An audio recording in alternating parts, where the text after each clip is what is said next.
ముందుగా అందరికీ good Friday శుభాకాంక్షలు అండి. ఈరోజు మనకి మన జీవితంలో ఎంతో సంతోషకరమైన రోజు. ఎందుకంటే మనం పొందవలసిన శ్రమను ఆయన పొందాడు కాబట్టి. మరి 7 మాటల్లో మొదటి మాట చెప్పే అవకాశాన్ని దేవుడు నాకు ఇచ్చినందుకు నేను ఎంతో సంతోషిస్తున్నాను. మొదటిగా ఈ మాటను పాటతో ప్రారంభించుకుందాం. మన మధ్యలో ఉన్న దీవెన గారు వచ్చి ఒక చిన్న పాట పాడవలసిందిగా కోరుచున్నాం.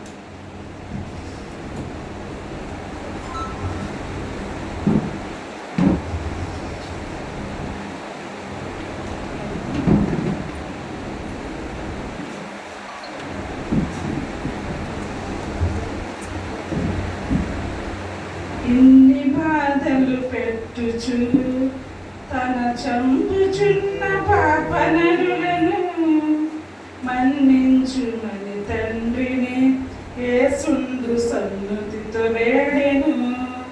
ఇన్ని బాధలు పెట్టుచు తన చంపుచున్న పాపనరులను మన్నించుమని తండ్రిని యేసుండు సన్నుతితో వేడెను. దేవుని ప్రేమ ఇదిగో జనులార భావములను తెలియలే, కేవలము నమ్ముకొనిన పరలోక జీవంబు మనకబ్బును, పరలోక జీవంబు మనకబ్బును. దేవుని ప్రేమ ఇదిగో నమ్మి బాప్తిస్మముందెడు నరులకు రక్షణ మరి కలుగును. నమ్మనల్లకపోయేడు నరులకు నరకంబు సిద్ధమనెను, నరులకు నరకంబు సిద్ధమనెను. దేవుని ప్రేమ ఇదిగో జనులార భావములను తెలియలే, కేవలము నమ్ముకొనిన పరలోక జీవంబు మనకబ్బును, పరలోక జీవంబు మనకబ్బును. ఈ చరణం ఇంటికి పడానంటే తప్పకుండా గెస్ట్ రోజున బాప్తిసం తప్పకుండా ఎవరొకళ్ళు పొందాలని నా ఆశ, మన సంఘం ఆశ. ఎందుకంటే పాస్టర్ గారి యొక్క దేవుని యొక్క పరిచయం వృధా పోకుండా ఉండాలంటే తప్పకుండా ఆదివారం బాప్తిసం పొందుకోవాలి. వారి యొక్క పరిశుద్ధాత్మ ప్రేరణకి అందరూ మనం ప్రార్థించవలసిందిగా కోరుచున్నాము. అలాగే ఈ మొదటి మాటను విశ్లేషించుకొని మొదటి ప్రార్థన మన మధ్యలో ఉన్న గడ్డ మరణా గారు వచ్చి చేయవలసిందిగా కోరుచున్నాం.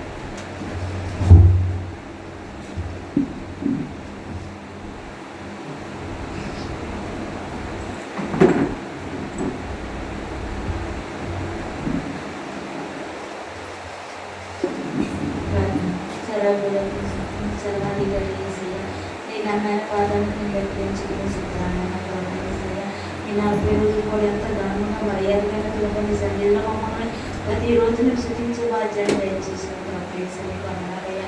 ఇదిగో నా ప్రభావ మంచి శుక్రవారం ప్రభావయ్యా, నా ప్రభావయ్యేసే 7 మాటలు ప్రభావయ్యేసే బిడ్డలు చెబుతుండగా వాళ్ళని పరిశుద్ధాత్మతో ప్రభావయ్యేసయ్యా నీ ప్రభ బోధించే బాధ్యతని దయచే ప్రభావయ్యేసయ్యా. నేను పడి ప్రభని వాక్యం చెబుతుండగా మేము గ్రహించి మా మనసుల్లో ప్రభ మనం బతుకునే బాధ్యాన్ని మాకు దయచే ప్రభావయ్యేసయ్యా. ప్రభు సైని చెప్తుండగా ప్రభా 7 కర్మ బిడ్డకు దయచేయని ప్రభావయ్యేసయ్యా. నీ పరిశుద్ధాత్మతో బట్టి చెప్పే బాధ్యాన్ని దయచేయని ప్రభా. నోటు బోరగా బిడ్డను వాడుకోని ప్రభా యేసయ్య. ఆ కుటుంబాన్ని దీవించిన ప్రభా యేసయ్య. నా ప్రభ 7 మాటలు చెప్తున్న ప్రతి ఒక్క బిడ్డల్ని ప్రభ ధైర్యముగా ప్రభ సంతోషముగా ఎలా చెప్పామో అనే తేకుండా ప్రభ పరిశుద్ధాత్మతో ప్రతి ఒక్క బిడ్డ చెప్పే బాధ్యాన్ని దయచే ప్రభా యేసయ్య. నా ప్రభ నీ మాటలు వింటూ ఎంతో ధన్యత ప్రభా యేసయ్య. మా కోసం నువ్వు ఎన్నో బాధలు ఎన్నో శ్రమలు భరించావు ప్రభా యేసయ్య. ఆకాశానికి భూమికి మధ్య నువ్వు ఎలాడబడుతున్నావు ప్రభా యేసయ్య. ఎండలో ప్రభా యేసయ్య, కానీ మాకు ఎంత నేడుగా ప్రభా నీ మాటలు వినే భాగ్యాన్ని ఇచ్చినందుకు నీకు సూత్రములైనా ప్రభా యేసయ్య. మరొకసారి ఈ బిడ్డలు 7 మాటలు చెబుతుండగా మంచి ధైర్యాన్ని దయచే కుటుంబాలను దీవించిన ప్రభా యేసయ్య. నా దేవమే విని భాగ్యాన్ని దయచేది ప్రభా. 7 కనుక నీ బిడ్డకు దయచేయమని నువ్వే ప్రభా యేసే పరిశుద్ధాత్మతో బిడ్డను నింపి సొంతపరచమని మా కోసం చిరులో భారం పెట్టిన పరిశుద్ధ నామమున అడిగి వేడుకున్నాను తండ్రి. ఆమేన్. ప్రార్థన చేసిన సభను బట్టి దేవునికి వందనాలు. మొదటి మాట ఇప్పుడు మనం తెలుసుకుందాం. లూకా సువార్త 23వ అధ్యాయము 34వ వచనం. యేసు తండ్రి మీరేమి చేయుచున్నారో మీరెరుగరు కనుక వీరిని క్షమించమని చెప్పాను. మొదటి మాట ఏంటండి? తండ్రి మీరేమి చేస్తున్నారో మీరెరుగరు కనుక వీరిని క్షమించు. అయితే యేసయ్య మనకు ఒక ప్రార్థన నేర్పించాడు. ఆ ప్రార్థన ఏంటి? పరలోకపు ప్రార్థన. దానిలో కూడా మొదట స్టార్టింగ్ ఏముంటుంది? పరలోకమందున్న మా తండ్రి. అంటే ఇక్కడ యేసయ్య మనకు చెప్తున్నాడు, మనము ప్రార్థన చేస్తున్న ప్రతిసారి ముందుగా మనం తండ్రికి యేసయ్య నామంలో తండ్రికి చేయాలని చెప్పి యేసయ్య మనకు చెప్తున్నాడు. అలాగే యేసయ్య మాట్లాడే ఈ మొదటి మాట ఆయన యొక్క వ్యక్తిత్వాన్ని మనకి చెబుతుంది. ఆయన యొక్క వ్యక్తిత్వం ఏంటి? ఆయన ప్రేమమయుడు.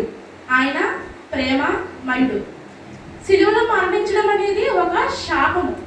ఆ కాలంలో రోమియోలు సిలువ ఎవరు చేసేవారంటే చాలా క్రూరులు, చాలా దుష్టులని ఆ ప్రాణు మీద వాళ్ళు చంపేవారు. అది ఒక శాపగ్రస్తునికి వచ్చే మరణం. అది అలాంటి మరణాన్ని యేసయ్య పొందాడు. ఎవరి వల్ల? మన వలన. చూడండి, ఇప్పుడు సిలువ మీద మరణిస్తున్న వాళ్ళ చివరి మాటలు ఏమని చెప్తారు? దూషిస్తారు, లేకపోతే శపిస్తారు, లేకపోతే నన్ను వదిలేయండి అని మనవి చేసుకుంటారు. ఇక్కడ యేసయ్య కూడా మనవి చేశాడు, కానీ ఆ మనవి ఆయన గురించి కాదు. ఆ మనవి ఆయనను చంపుతున్న వారి గురించి. చూడండి, యేసయ్య గురువారం సాయంకాలం ఆ గెత్సెమనే తోటలో నుంచి ఉన్నప్పుడు కూడా ఆయనకి ఎన్నో శ్రమలు ఎదురయ్యాయి. తన శిష్యుడు ఆయనను అప్పగించాడు. అలాగే సైనికులు ఆయన్ని పట్టుకుని ఈడ్చుకుని పోయారు. అలాగే ప్రధాన యాజకులు, రాజులు ఆయన్ని బంతిని తిప్పినట్టు ఆ రాత్రికాల సమయంలో అటు ఇటు తిప్పుతూనే ఉన్నారు. అలాగే ఆ సైనికులు కూడా మనం చూసినట్లయితే కీర్తనలు 22వ అధ్యాయము 13వ వచనము. కీర్తనలు 22వ అధ్యాయము 13వ వచనము. చీల్చుచును గద్దించుచుండు సింహము వలె వారు నోరు తెరుచుచున్నారు. వారు ఎలా ఉన్నారంట? చీల్చుచు గద్దించుచున్న సింహము నోరు తెరిచినట్టుగా ఆ సైనికులు, అక్కడ ఉన్న ప్రజలు ఆయన ముందు నోరు తెరుచుచున్నారు. అంటే ఆయన అంతలా వాళ్ళు బాధపడుతున్నారు. అలాగే 16వ వచనంలో కూడా చూడండి,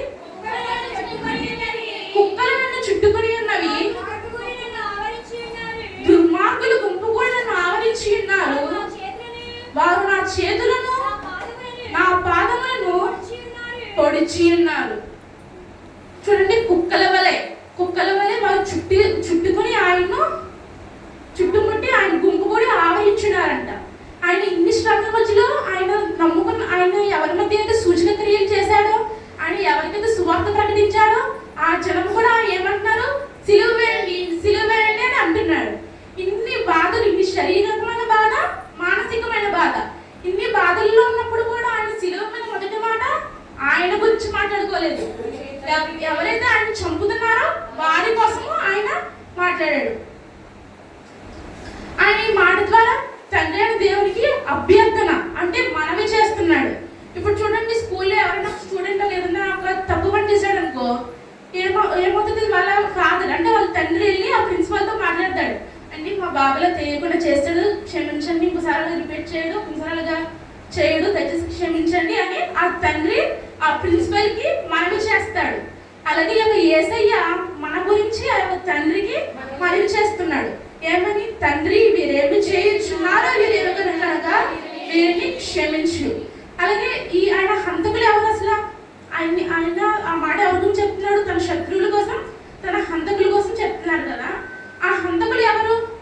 మొదటిగా శాస్త్రులు, పరిసయ్యులు. ఈ శాస్త్రులు, పరిసయ్యులు కూడా ఆయన సువార్త మొదలుపెట్టినప్పటి నుండి ఆయన మనకి ఎప్పుడు దొరుకుతాడు, మనం ఎప్పుడు ఆయన చంపాలి, ఎప్పుడు ఆయన ఒక తప్పుడు మనిషిని మనం రుజువు చేయాలని చెప్పి వెతుకుచున్నారు సమయం గురించి. అలాగే రాజులైతే ఆయన పుట్టినప్పటి నుండి ఆయన్ని చంపుదామని చూస్తున్నారు. అలాగే అక్కడ ఆయన చేసిన క్రియలు చూసిన ప్రజలు వారు అవన్నీ చూసి కూడా గుడ్డివారిగా ఉన్నారు. అలాగే ఆయన మరణానికి కారణం ఏంటి? పాపం అంటే పాపం చేసిన ప్రతి ఒక్క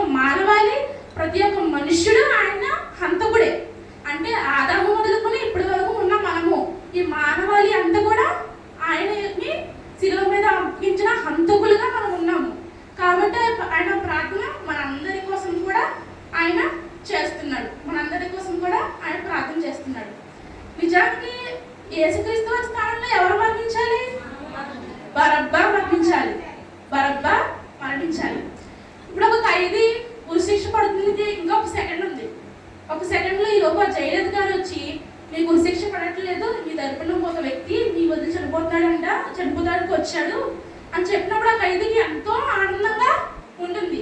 అదేవిధంగా బరబ్బా కూడా నేను చనిపోతాను, ఆ ఇద్దరు దొంగలతో నేను కూడా చనిపోతాను అన్నప్పుడు ఆ యొక్క సైనికులు వచ్చి ఏమంటున్నారు, తన సంఖ్యలు విప్పి ఇదిగో నీ స్థానంలో ఈ యొక్క యేసు మరణిస్తున్నారు కాబట్టి నీకు శిక్ష లేదు, నువ్వు వెళ్ళిపో అని చెప్పినప్పుడు ఆ బరబ్బా కూడా చాలా సంతోషంగా గంతులు వేసుకుంటూ వెళ్ళాడు. మనం అందరం కూడా బరబ్బాలం. ఆయన బరబ్బాకి బదులుగా ఎలా మరణించాడో మనకి బదులుగా కూడా ఆయన అలాగా మరణించాడు. అలాగే ఆయన అలా మరణించడం ద్వారా, అలాగే మనం చేసుకోవడం ద్వారా మన మీదకి వచ్చే ఉగ్రతను ఆయన రానివ్వకుండా తప్పించాడు. మన మీదకి వచ్చే ఉగ్రతను రాకుండా తప్పించాడు. అయితే ఆయన ప్రార్థనకు మనం అర్హులమా? ఆయన మనకు జరుగుతున్న మనం చేసుకోవడానికి మనం అర్హులమా? కాదు. ఆయన యొక్క ప్రార్థనకే మనం అర్హులం కాలినప్పుడు ఆయన మన గురించి చనిపోవడానికి మనం అర్హులమా? కాదు కదా. అయినా కూడా ఆయన మన గురించి అనర్హులము, వ్యర్థులము, మన గురించి ఆయన చనిపోయాడు. అలా క్షమించడం అనేది చాలా కష్టం. క్షమించడం అంటే ఏంటంటేనంట మానసికంగా చనిపోవడం. ఇప్పుడు సుభాషిణి అక్క ఉంది, అక్కన ఏదో ఒకటి బాధ పెట్టింది, నేనేమనుకున్నాను, నన్ను ఎంత బాధ పెట్టిందో తను కూడా అంతే విధంగా బాధపడాలి. అప్పుడే నా యొక్క లోపల నా మనసు సాటిస్ఫాక్షన్ అవుతుంది. అప్పుడే నేను సంతోషంగా ఉంటాను. నన్ను ఇలా చేసింది, ఇప్పుడు ఆ మనిషి కూడా అలా అయింది, తనకు కూడా తగిన మూల్యం చెల్లించింది అని నేను సంతోషంగా ఉంటాను. కానీ ఇక్కడ యేసు ఏం చేశాడు, ఆ మూల్యాన్ని మనకి ఇవ్వలేదు. ఆ యొక్క ఉగ్రత మనకి ఇవ్వకుండా ఆయన క్షమించాడు. కాబట్టి ఆయన కూడా ఒక నిజమైన మానవుడే కదా. ఆయన ఒక మనిషి, ఆయన మానవుడు, అలాగే దేవుడు కూడా నిజమైన మానవుడుగా ఉన్నాడు, నిజమైన దేవుడుగా ఉన్నాడు. అలా నిజమైన మానవ స్వభావంలో ఉండి కూడా ఆయన క్షమించాడు. అలాగే ఒకవేళ ఆయన తలుచుకుంటే ఎలా ప్రార్థన చేయొచ్చు, తండ్రి వీరేమి చేయుచున్నారో వీరు ఎరిగేలాగా సహాయం చేయి అని చెయ్యొచ్చు. అలా చేసినప్పుడు ఏమవుతుంది, నిజంగా ఆ సైనికులు ఈయన దేవుని కుమారుడు అని ఎరిగి అలా శిక్షించడం ఇంకా ఆపేస్తారు. అలా ఆపేసినప్పుడు ఆయన ఈ లోకానికి ఏ పని మీద వచ్చాడో ఆ పని కూడా ఆగిపోతుంది. కాబట్టి ఆ శిక్షణ ఆయన ఇంకా పొందలేడు. అందుకే ఆయన ఆ విధంగా ప్రార్థన చేయలేదు. అలాగే ఆయన ఇలా కూడా చేయొచ్చు, ఏమని, మీరు ఏమి చేసినారో మీరు ఎరుగరు కనుక నేను మిమ్మల్ని క్షమిస్తున్నాను అని కూడా చేయొచ్చు. కానీ అలా చేయలేదు. ఎందుకంటే ఆ యొక్క శ్రమలో ఆయన తన దైవత్వాన్ని ఎవరికి చూపించాలని అనుకోలేదు. నిజమైన మానవుడు లాగానే తన యొక్క ఆ శ్రమలు పొందాలని ఆయన అనుకున్నాడు. కనుక మన తరపున ఆ యొక్క తండ్రికి ఆయన అభ్యర్థన మనవి చేస్తున్నాడు. అలాగే మనం కూడా మన పొరుగు వారిని ఇదే విధంగా క్షమించాలి. ఈ క్షమించడంలో మళ్ళీ 2 రకాలు ఉన్నాయి. మొదటి రకం ఏంటంటే మనం వారిని క్షమించి ఇంకా వారికి మనకి మధ్యలో ఏ అడ్డు కూడా ఉండకూడదు, మనం ఇంకా వారితో మంచిగా సహవాసము చేయాలి. అది మొదటి రకమైన క్షమాపణ. రెండో రకమైన క్షమాపణ ఏంటంటే చాలా దుష్టులుగా దేవుడే చెప్పాడు, దుష్టులకి దూరంగా ఉండమని. రెండో రకమైన క్షమాపణ ఏంటంటే ఒక మనిషి తప్పు చేసినప్పుడు, చాలా నీచమైన తప్పు చేసినప్పుడు మనం ఆ మనిషిని క్షమించాలి, కానీ మళ్ళీ ఆ మనిషితో సహవాసము చేయకూడదు. కాబట్టి మొదటి విషయంలో మనం ఆ మనిషిని క్షమించాలి, మళ్ళీ సహవాసం చేయాలి. రెండవ విషయంలో ఆ మనిషిని క్షమించాలి, కానీ మనము సహవాసము చేయకూడదు. అలాగే ఇప్పటికీ కూడా యేసయ్య మన గురించి తండ్రి యొక్క కుడి పార్శ్వమున కూర్చుండి మనవి చేస్తున్నాడు. ఏమని, తండ్రి ఇంకనూ వీరేమి చేస్తున్నారో వీరు ఎరగడం లేదు కనుక వీరిని క్షమించమని. మరి ఆయన శిలువ మీద చేసిన ప్రార్థనకి ఆయనకు జవాబు వచ్చిందో లేదో అపోస్తల కార్యములు 2వ అధ్యాయము 36వ వచనంలో చూద్దాం. మీరు సిలువ వేసిన ఈ యేసునే దేవుడు ప్రభువుగాను క్రీస్తుగాను నియమించెను. ఇది ఇశ్రాయేలు వంశమంతయు రూఢిగా తెలుసుకోవాలని చెప్పాను. అలాగే 41వ అధ్యాయంలో కాబట్టి అతని వాక్యము అంగీకరించిన వారు బాప్తిస్మం పొందిరి. ఆ దినమందు ఇంచుమించు 3,000 మంది చేర్చబడింది. ఎక్కడ?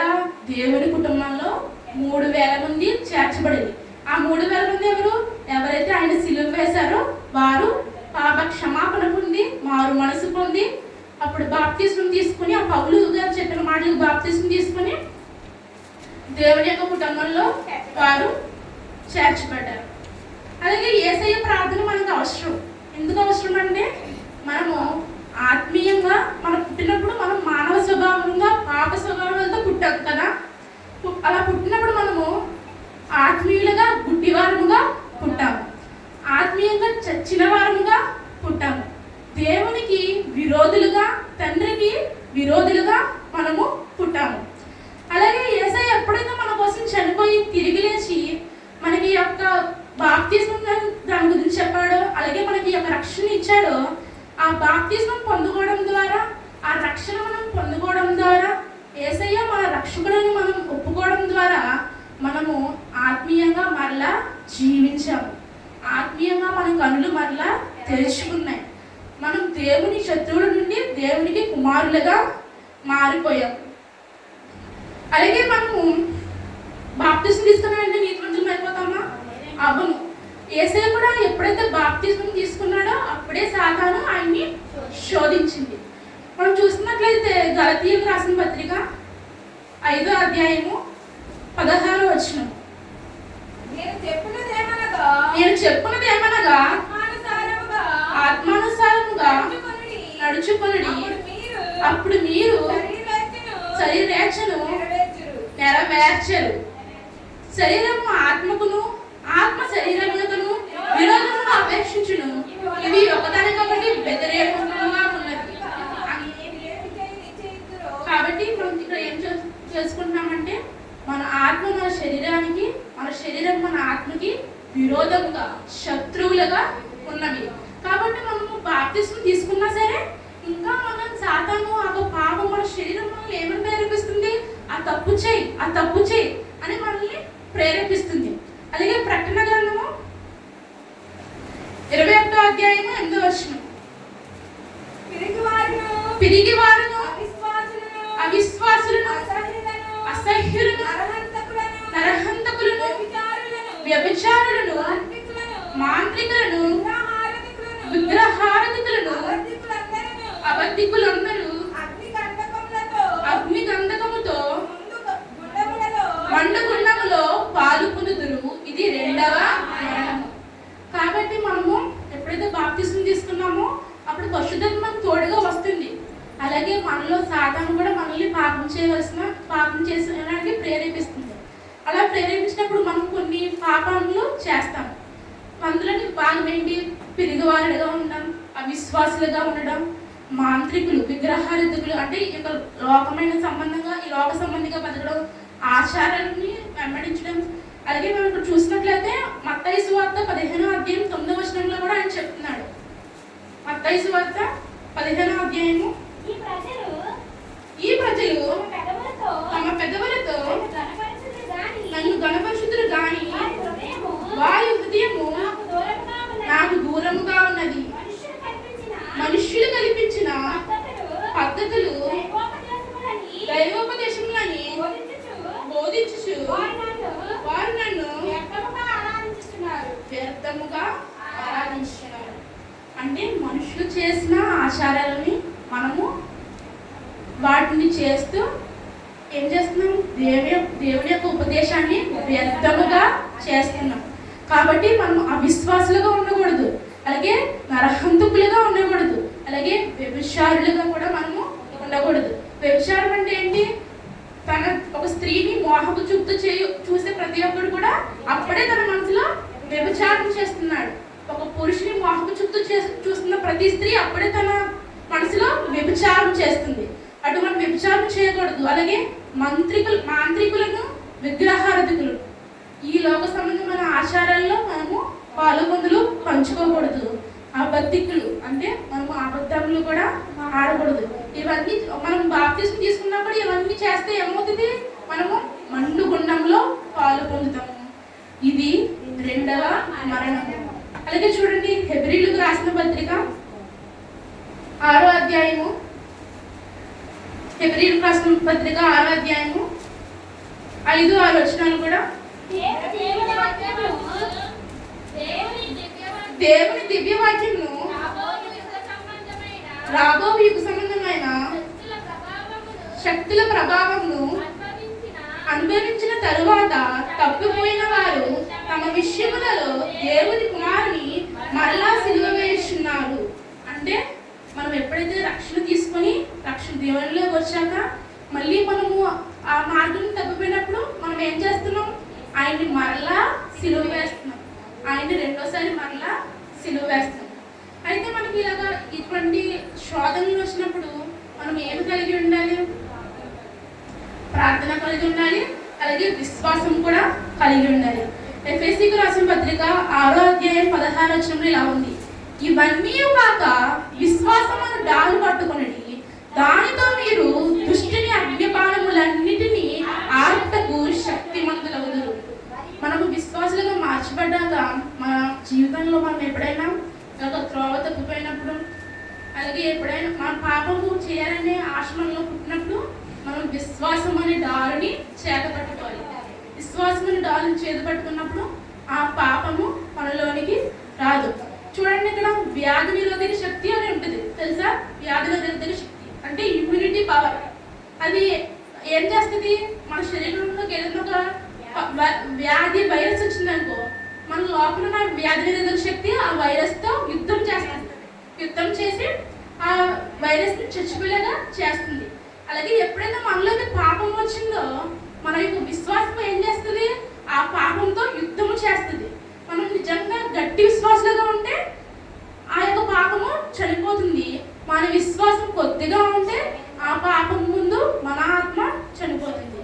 కాబట్టి మనము దేవుడు మనకి ఏమని చెప్తున్నాడు? మనము విశ్వాసం అనే దారిని పట్టుకోవాలి. అలాగే ఇంకా ఎవరైతే బాప్తిస్మం తీసుకోకుండా ఉన్నారో వారికి మనం ఈ యొక్క మాటను చెప్పాలి. చూడండి, మనం యేసుక్రీస్తు వారి గురించి చెప్పడానికి, ఇతరులకు చెప్పడానికి బైబిల్ చెప్పక్కర్లేదు. ఈ యొక్క మొదటి మాట ఏంటి? దేవుడు మన కోసమే మరణించి మళ్ళీ మన పాపాలని క్షమించమని తండ్రిని వేడుకుంటున్నాడు అని చెప్పి మనం మన ఇతరులకు చెప్పాలి. అలాగే మనము ఈ యొక్క ఈస్టర్ లెంట్ సీజన్లో స్టార్ట్ అయ్యి మళ్ళీ ఈస్టర్ వరకు దేవుడిని ఆరాధించే వారిగా ఉండకూడదు. చాలా మంది ఏం చేస్తాం? లెంట్ సీజన్లో యేసయ్యని నమ్ముకుంటాము, మళ్ళీ ఈస్టర్ వరకు ఆయన ఆరాధిస్తాం. ఈస్టర్ అవ్వగానే మళ్ళీ ఆయన సమాధిలో పెట్టేస్తాం. మళ్ళీ ఆయన సమాధిలో పెట్టేసి మళ్ళీ క్రిస్మస్ వచ్చాక యేసయ్య రా సమాధిలో వచ్చిపోయాడురా అంటాం. అలా మనము ఉండకూడదు. మనము ఈ సంవత్సరంలో ఆయన ఒకసారి జ్ఞాపకం చేసుకోవడానికే ఇదొక ఆచార రీతిగా మనం ఈ ఈస్టర్ని జరుపుకోకూడదు. ఆయన మన కోసం మరణించాడు, మన పాపాల కోసం మరణించాడు అని చెప్పి మనం నిరంతరము ఆయనకి స్తుతించాలి, నిరంతరము ఆయనను స్తుతించాలి. అప్పుడే ఆయన మనల్ని తన కుటుంబంలో చేర్చుకుంటాడు. అప్పుడే ఆయన మనల్ని తన కుటుంబంలో చేర్చుకుంటాడు. అలాగే మనం సన్నిధికి కూడా ఆశీర్వాదాల గురించి రాకూడదు. అలాగే మన కష్టాలు పోవాలని రాకూడదు. మనం ఎందుకు రావాలి?